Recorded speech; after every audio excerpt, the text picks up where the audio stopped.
Hashtag Glazers out is trending across social media worldwide tonight. Why is it trending? Because Manchester United fans are pissed off. They're pissed off. That's a very blunt thing to say, but they are. They're pissed off and they are letting their message be known. How much notice is taken of that message? Hashtag Glazers out. We'll wait and see. We've had hashtag unfollow Manchester United very, very recently. But the reality is, when it comes down to this, there should be no guilt attached to this. I've had people contacting us saying, oh, is the United stand going to do anything about it? Are they going to comment on it? Do they dare comment on it?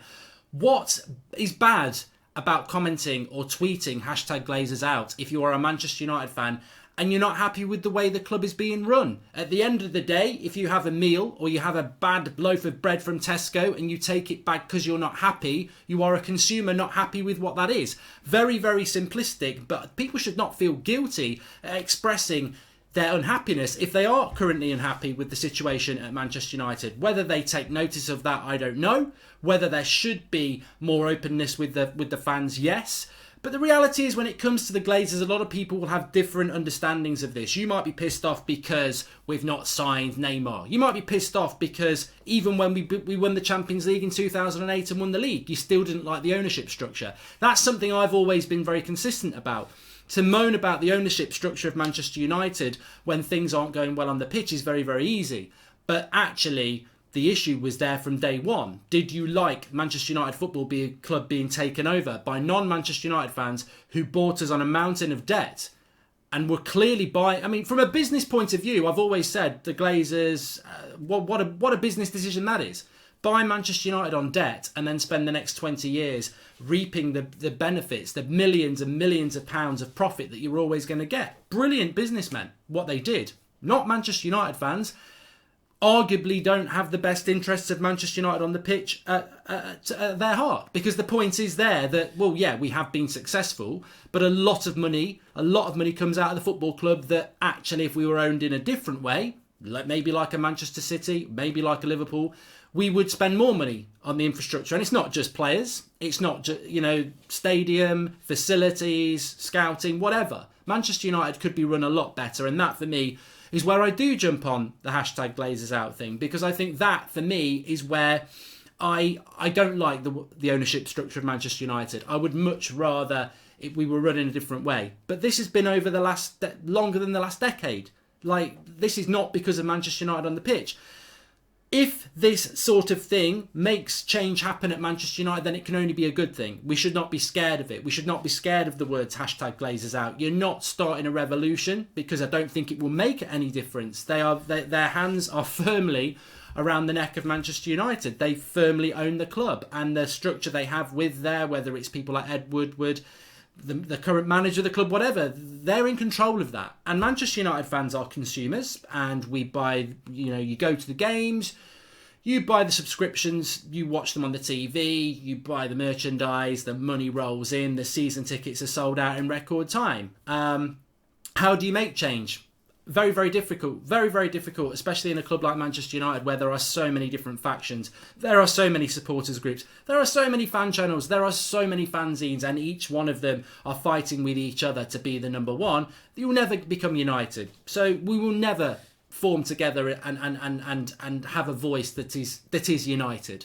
So things like this on social media, well, it draws attention to the fact that Manchester United fans aren't happy. And it's at a time where I think it has been sparked by transfers, by the lack of investment, by the fact that we're so far behind our rivals and nothing seems to be changing. This could change next week. If Manchester United went and bought an Ndembele, a Tielemans, a Bruno Fernandes, a Koulibaly tomorrow, then a lot of this would subside, because fans are fickle. I am fickle. United fans are fickle. Every fan is fickle, and we want to see success. And that success could come back to Manchester United with the correct running of the club and infrastructure and investment very, very, very quickly. But it doesn't change the fact that actually, idealistically, the ownership of Manchester United still remains the same.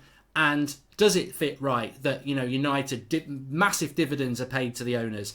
The share restructure, has that been invested back into the club? The debt is still there. And regardless if we won the treble next season, that would probably still be the case. But would people moan about it? I think for me, it's difficult, because people moan about it when it's not good on the pitch. But when it's good on the pitch, the debt's still there. So you should still always be aware of that. I hope ultimately that change will happen. Whether it's with the current owners or whether it's new owners, I think it's got to be with the current owners. I think that's where you've got to hope change will happen.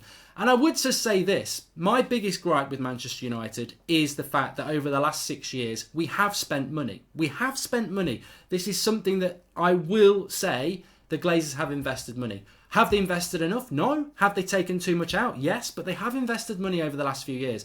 And the issue is the running of the club, in my opinion, is let down by the fact that over the last 6 years, we have invested badly. We are in a terrible position. Many old Manchester United fans will say that this squad and the position United are in is worse than we've ever been for decades, even worse than the season we got relegated in the 70s. That is quite telling. But why is that? Yeah, the owners are obviously responsible. If you are driving a ship and it crashes, you are in control of that ship. You can't blame it on the people who are putting the coal in the ship, if it is a coal ship, if you know what I mean. But what they can do is make the changes to their staff. And I think that the lack of a director of football, the people who've been in charge of the recruitment and retention of players over the last 6 years are still the same people who are doing it this summer. And they have failed over the last 6 years. And they are still in their positions there. And that, for me, is where I say, well, the owners of this football club don't have the best interests of this football club at heart. Because anybody who sat over the last 6 years would have removed those people involved in that, and yet we've still got the same people making those decisions. So with regards to hashtag Glazers out, the United stands firmly behind it, because it is fan opinion putting their opinion across and expressing their dissatisfaction with the way this club is run. I hope that explains to people who maybe don't understand what it's all about, because actually there are many different levels to this. There are people who will be wholly Glazers out and will have been from day one. There will be people who are Glazers out because this summer's not going the way it is. But changes could be made. A director of football could be brought in tomorrow, and an investment could be put in, and we could start to see positive change around United. But at the moment, there's a lethargy, there's an apathy, and there is a relentless consistency of failure, and that needs to stop. So if this message goes out and mainstream media picks it up and the club become aware of it, it can only be a good thing. Hashtag Glazers out.